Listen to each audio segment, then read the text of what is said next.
शिखर में मेरा स्वाद मिलता है, इससे क्या ज़्यादा चाहिए आपको। दांत हिलने लगे।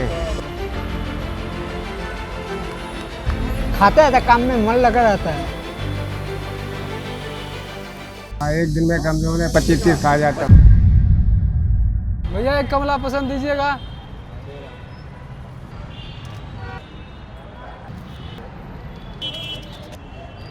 ऐसे ही किसी दुकान से रमेश जी ने गुटखा खरीदा होगा। मैं इस डॉक्यूमेंट्री के दौरान मैं उनके घर गई और मैंने उनकी हालत देखी। मैंने जब रमेश जी से पूछा कि आप अपनी ज़िंदगी में क्या बदलना चाहते हैं, तो उन्होंने मुझसे कहा कि मैं अपनी गुटखा खाने की लत को सुधारना चाहूँगा, क्योंकि इसने मेरी ज़िंदगी पूरी तरीके से बर्बाद कर दी है। मेरी तो आंखें तरस गई इनको देखने के लिए। खाया जाता नहीं है। मेरे को आज 8 महीने हो गए होते खाए। तो दवाइयाँ में इतना ज़्यादा पैसा खर्च हो जाता है कि एक नॉर्मल बंदे के लिए बहुत ही मुश्किल हो जाता है। ये एक रमेश जी की बात नहीं है। रमेश जैसे इस देश के अंदर लाखों करोड़ों लोग हैं जिनकी बात मैं इस वीडियो के अंदर करने जा रही हूँ। लेकिन उससे पहले हमें गुटखा इंडस्ट्री की मार्केट को समझना ज़रूरी है कि गुटखा इंडस्ट्री जो है वो कितनी बड़ी है और आखिर क्यों वो इतनी ईजिली आप लोगों तक अवेलेबल है। अगर मैं गुटखा इंडस्ट्री की बात करूं कि गुटखा इंडस्ट्री जो वो पैसा कितना कमाती है, तो लगभग सालाना 50,000 करोड़ का मार्केट है गुटखा इंडस्ट्री का। बताया जा रहा है, अनुमान ये लगाया जा रहा है कि जिस रफ्तार से भारत के लोग गुटखा खा रहे हैं, 2035 तक इसका अमाउंट जो हो जाएगा वो लगभग 70,000 करोड़ होगा। भारत में कुछ स्टेट्स हैं जैसे सिक्किम, गोवा, मणिपुर, इन सब के स्टेट बजट से ज्यादा गुटखा इंडस्ट्री है। अब हम इसको इस तरीके से भी समझ सकते हैं, बॉलीवुड जिसके स्टार्स गुटखे का एडवर्टीजमेंट करते हैं, इंडोर्समेंट करते हैं, वो इजीली क्यों अवेलेबल हो जाते हैं गुटखा का प्रमोशन करने के लिए, क्योंकि बॉलीवुड, अगर मैं पूरे बॉलीवुड की बात करूं तो उसका जो बजट है, जो वो कमाई करता है, वो लगभग 15 से 20,000 करोड़ ही करता है।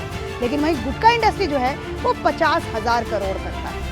तो आप खुद समझ सकते हैं कि जो बड़े बड़े सुपरस्टार सेलिब्रिटीज जो गुटखे का ऐड करते हैं, जो गुटखा जो है वो पान मसाला और इलायची बोल करके ऐड करते हैं, जो लोगों को मौत देता है, जो मैंने अपनी आंखों से रमेश जी के घर में जाकर के देखा, वो इजीली क्यों अवेलेबल हो जाते हैं, क्योंकि जितना पैसा वो एक फिल्म से नहीं कमाते, उतना पैसा उनको जो है वो एक गुटखा बनाने वाली कंपनी इजीली दे देती है। अब इसको आप तीसरे तरीके से भी समझ सकते हैं। आपने एक देश का नाम सुना होगा भूटान, आपने एक आइलैंड का नाम सुना होगा मालदीव। इन दोनों के भूटान से तो 2 गुना ज्यादा बड़ी गुटखा इंडस्ट्री है और मालदीव से तो बराबर गुटखे की इंडस्ट्री की कमाई है। आज मैं रमेश जी से मिलने आई हूँ और एक ये कैंसर पेशेंट हैं जिनका अभी ट्रीटमेंट चल रहा है, और इनसे हम बात करके समझेंगे कि क्या प्रॉब्लम इनको अपनी एडिक्शन की वजह से हो रहा है और इनकी फैमिली कितनी सफ़र कर रही है। तो सबसे पहले तो एक बात बताएं अंकल, कितने सालों से आप खा रहे थे गुटखा? 35 साल। 35 साल से। तो सबसे पहले इरिटेशन क्या हुआ आपको? पहले खाने में मज़ा आता था। अच्छा। 1 खाता था, 2 खाता था, 50 रुपये खा जाता था महीने में। 50 गुटखे। फिर सोता आता था, उसका मुंह नहीं भरता था। मेरे को ये होता मुंह भरना। मुंह भरना है आपको? 2 खा जाता था एक बार। एक बार में 2 गुटखे खाते थे? अच्छा। और मैंने 5-6 साल से कोशिश करी कि मैं कम खाऊं। अच्छा, 5-6 साल से आपने कोशिश करी कि आप कम खाएं। मैं कम खाने लग गया। फिर प्रॉब्लम हो गई। क्या प्रॉब्लम हुई आपको? सबसे पहले मेरे मुंह में छाले पड़े। गले में पेन, रोटी नहीं खाई जाती थी। मेरे को आज 8 महीने हो गए रोटी खाए। 8 महीने हो गए आपको गुटखा खाए? रोटी खाए। 8 महीने से आपने रोटी नहीं खाई है? मैं इसको ही खा रहा हूँ बस। क्या खा रहे हैं? बस लिक्विड खाते हैं आप? और मतलब क्या हुआ आपके ट्रीटमेंट में? आपकी जीभ को काटा गया है? जीभ काटा गया, दांत तो मेरे नहीं आए थे। 5 निकाला गया है। 5 जितनी दाढ़ है ना वो निकाला गया है इनका, और जीभ में भी था, तो जीभ को भी काट के यहाँ से सिलाई हुआ है। इसकी वजह से जीभ नहीं कर पाता है, मतलब हिलना जैसे जीभ का ही होता है इम्प्रूव, वो नहीं हो पा रहा है। इतनी मेहनत से सोया तक नहीं है, दर्द में रात में नींद नहीं आती है, पूरी तकलीफ दर्द रहती है, मतलब दिन भर ये दर्द में ही रहते थे। फिर उसके बाद जैसे पता चला, जो पहले तो हम सोचते थे चलो और आयुर्वेदिक ये कर ले, फिर उसके बाद जो गए डॉक्टर नवीन के पास में, राजीव गांधी हो, वहाँ उन्होंने टेस्ट वगैरह करके इनका पता चला कि हाँ कैंसर है। फिर सर्जरी का, फिर हम गए रोहिणी में राजीव गांधी कैंसर, वहाँ इनकी सर्जरी हुई। कितना लग रहा था ट्रीटमेंट में? लगभग 12 लाख रुपए। 12 लाख रुपए। अगर उस वक्त कोई अवेयरनेस होती और अगर कोई आपको बताता कि आपको ये करने से ये होने वाला है, आप जिस कंडीशन में आज हैं उस कंडीशन में आप आने वाले हैं, तो क्या कभी आप गुटखे को हाथ लगाते? प्रॉब्लम बहुत आती है, जैसे मुंह सिल जाता है, अंदर से मुंह सिल जाता है, मुंह सिल जाता है, रोटी नहीं खाई जाती, रोटी नहीं खाई जाती, उसी टाइम छोड़ दो गुटखा, उसी टाइम छोड़ दो। उसी टाइम गुटखा छोड़ देना चाहिए जब आपका मुंह टाइट होने लगता है, तभी। कैसे सीखा था अंकल आपने? मेरा सीमेंट का काम था, मैंने रात को जागना होता था, रात नहीं करती थी, रात भर आपको जागना होता था। हाँ, उसके लिए मुंह में जाते हो नींद ना आए, नींद ना आए इस वजह से आप ये खाते थे, वो लत पड़ गई। और फिर उसके बाद लत पड़ गई। काम पे भी कोई असर आया आपका इसकी वजह से? काम बंद हो गया मैम, बंद हो गया। काम तो 7-8 महीने से ये काम कहाँ कर रहे, घर में ही वही जो प्रॉब्लम में है, तो किसी से बोलना चालना भी तो नहीं हो सकता। अगर आपको एक मौका मिले अपने जीवन में कुछ बदलने का, पीछे जा करके, तो क्या बदलना चाहेंगे? मैं यही बदलूंगा मैम, गुटखा नहीं खाऊंगा, ऐसा कोई काम नहीं करूँगा जिससे कैंसर हो। फिर मेरी आज मुझे पहले भी फोटो है मैम, ये आप हो? हाँ जी, वही तो बोल रहे थे, देखो आप। ये बिल्कुल आप नहीं पहचान में आ रहे हो कि ये आप हो। ये इनकी फोटो है 8 महीने पहले की। कोई बात नहीं आंटी, मेरी तो आंखें तरस गई इनको देखने के लिए। कोई बात नहीं। ये कब ऐसे होंगे वो वही पहले की तरह। जब रमेश जी से भी उनकी पत्नी ने गुटखा को लेके सावधान होने को कहा, तो रमेश जी का भी यही कहना था कि मुझे इससे कुछ नहीं होगा। ऐसे बहुत सारे लोग हैं जो गुटखा या सिगरेट का सेवन करते हैं तो उनको लगता है कि उनको कुछ नहीं होगा। लेकिन आज मैं आप लोगों के सामने एक नंबर बताना चाहती हूँ। हर 23 सेकेंड में 1 मौत, हर 24 घंटे में 4000 मौत और लगभग 1 साल में 13.5 लाख मौतें जो हैं वो सिर्फ और सिर्फ टोबैको यूज़ करने से होता है, तंबाकू यूज़ करने से होता है। क्या मिस करती हैं सबसे ज़्यादा?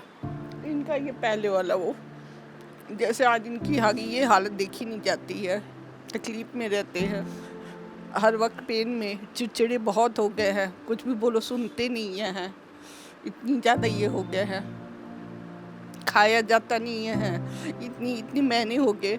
इनको खाने का भी बड़ा बहुत ज़्यादा शौक था। मैं भी इनके सोचती थी कि हाँ तरह तरह के बना के, अब देखते हैं तो तकलीफ होता, अब अपने खुद को भी खाने का मन नहीं करता है, बस ये हाँ ठीक है पेट भरना है। तो टोबैको जो है वो आपकी ज़िंदगी को इस तरीके से बदल के रख देती है। रमेश जी शायद वो अपनी वापस से अपनी वो ज़िंदगी जी पाएंगे कि नहीं जी पाएंगे, इसी टेंशन में पूरे टाइम, डिप्रेशन में, शायद इसी बेड पर ये हमेशा रहते होंगे। इनकी फैमिली को इतना सफ़र करना पड़ा केवल मात्र इसलिए क्योंकि इनको रात भर जागना था, क्योंकि इनका सीमेंट का काम था। तो वहाँ से इनकी डिपेंडेंसी शुरू हुई गुटखे पर, फिर इनका एडिक्शन लगा, फिर उसके बाद ये इस कंडीशन में आ गए।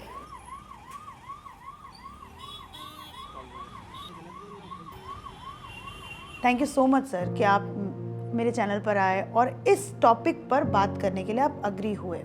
तो ये डॉक्टर दीप शंकर पुरुथी हैं, रेडिएशन ऑन्कोलॉजिस्ट हैं और पिछले 10 साल से ये इस काम को कर रहे हैं। सबसे पहले तो मैं ये समझना चाहूँगी, ये जो गुटखा, तंबाकू, टोबैको का जो ये एडिक्शन होता है, सबसे पहले तो शुरू क्यों होता है और ये कितना गंभीर और कितना ज़्यादा आप कहें तो हार्मफुल है ह्यूमन बॉडी के लिए? Tobacco single most common preventable cause of cancer and बहुत सारी डिजीजेस हैं, एंड ये इंडिया की प्रॉब्लम नहीं है, ये दुनिया भर की प्रॉब्लम है। ये शुरू कैसे होता है?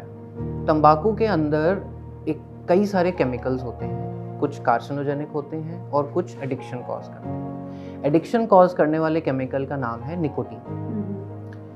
अब एक नौजवान है, 15-16 साल का लड़का है, उसने पीयर प्रेशर में आके या उसके दोस्तों ने उसको कहा कि आप सिगरेट पियो या तंबाकू खाओ, उसने खा ली।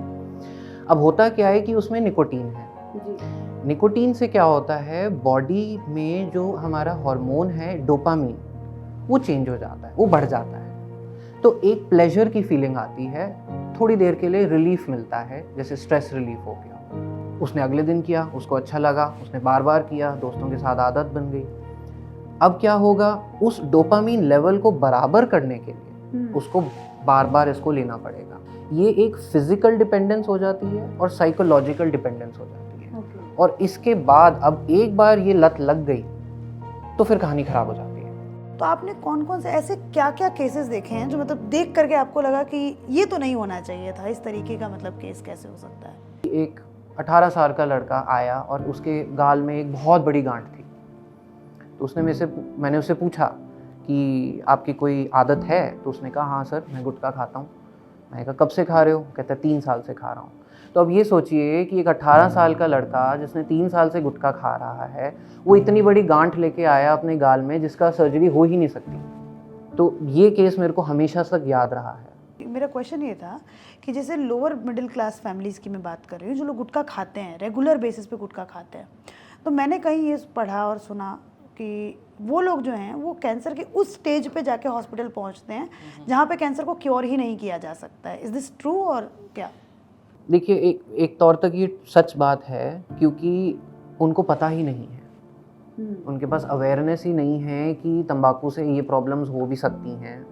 उनका सेवन चलता रह रहा है क्योंकि बॉडी डिपेंड कर चुकी है। एक छाला बन गया जो ठीक नहीं हो रहा, आवाज़ में परिवर्तन आ गया तो कोई फ़र्क नहीं पड़ा, निगलने में दिक्कत है तो लोकल डॉक्टर से दवाई ले ली। तो जब ये दोनों चीज़ें इकट्ठा हो जाती हैं, एक हॉस्पिटल का एक्सेस और एक अवेयरनेस की कमी, तो फिर नेचुरल सी बात है कि बीमारी को आपने टाइम दे दिया बढ़ने का। जब मैं डॉक्टर दीप से बात कर रही थी, सरगंगाराम हॉस्पिटल के जो डॉक्टर हैं, जो कैंसर स्पेशलिस्ट डॉक्टर हैं, जब उनसे बात कर रही थी तो उन्होंने मुझे बताया, मैंने उनसे पूछा कि डॉक्टर ये कैसे लोगों की लत कैसे छूट सकती है, क्योंकि अगर कोई 10 साल से गुटखा खा रहा है, कोई 20 साल से गुटखा खा रहा है और उसको गुटखा छोड़ना भी ज़रूरी है, क्योंकि मैंने रमेश जी का केस देखा। तो उन्होंने मुझे बताया कि ये जो निकोटिन गम्स हैं ये कुछ हद तक आपकी हेल्प कर सकते हैं। ये एक तौर से हेल्पफुल होते हैं डी एडिक्शन में, क्योंकि आपको एक डोपामीन का लेवल मेंटेन रखना है, एकदम से तो कट नहीं हो सकता जैसे मैंने आपको बताया, तो वो लेवल मेंटेन करना पड़ता है और आपको कार्सिनोजेंस को दूर करना है, पहली चीज़। That cancer causing agent. हाँ, कैंसर कॉजिंग एजेंट्स। तो जब आप निकोटीन के गम्स यूज़ करते हैं तो बॉडी में एक तौर से एक लेवल मेंटेन रहता है स्टार्टिंग में, फिर उसको धीरे धीरे कम करा जाता है। जैसे कोई भी एडिक्शन को कम करने के लिए एकदम नहीं छोड़ा जाता, स्लो प्रोसेस है। तो मैं अपने इस वीडियो के अंदर आप लोगों के लिए एक निकोटिन गम लेकर के आई हूँ जिसका नाम है राइज। और इस ब्रांड का दावा है कि इसने 10 लाख लोगों को, ध्यान से सुनिए, 10 लाख लोगों को तंबाकू फ्री जर्नी शुरू करने में मदद की। ये जो राइज निकोटिन है, गम है, इसमें 2 mg निकोटिन है, मतलब वही सेम जो निकोटिन आपको तंबाकू से मिलता है, गुटखे से मिलता है, जो आपके स्ट्रेस हार्मोन को रिलीफ देता है, वही निकोटिन आपको गुटखा नहीं देगा, आपको ये राइज निकोटिन गम देगा। धीरे धीरे आप इसके डोज को बढ़ा सकते हैं और फिर धीरे धीरे करते करते आप जो है अपनी गुटखे के आदत से छुटकारा पा सकते हैं। ये अलग अलग फ्लेवर्स में भी आता है। मज़े की बात ये है, पान, सौंफ, मिंट, और ये हर ऑनलाइन प्लेटफॉर्म पर अवेलेबल है, जैसे आपका Zepto, Amazon, Flipkart, Blinkit, Meesho. तो आप कहीं से भी इसको ऑर्डर कर सकते हैं और इसको खा सकते हैं।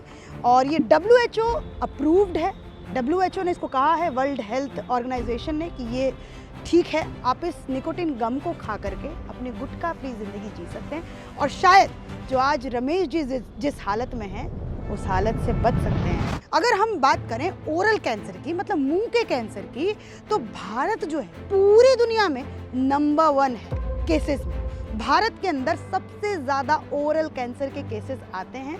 लगभग एक साल में 75,000 ओरल कैंसर, मतलब आप समझिए अगर आपने गुटखा खाना कम नहीं किया या गुटखे की आपको लत लगी है और उसको आप लगातार निरंतर जारी रखें तो उन 75,000 में से आप भी एक हो सकते हैं। ये जो 75,000 लोग हैं ये ऑफिशियल लोग हैं, अनऑफिशियल तो भारत में पता नहीं कितने हैं।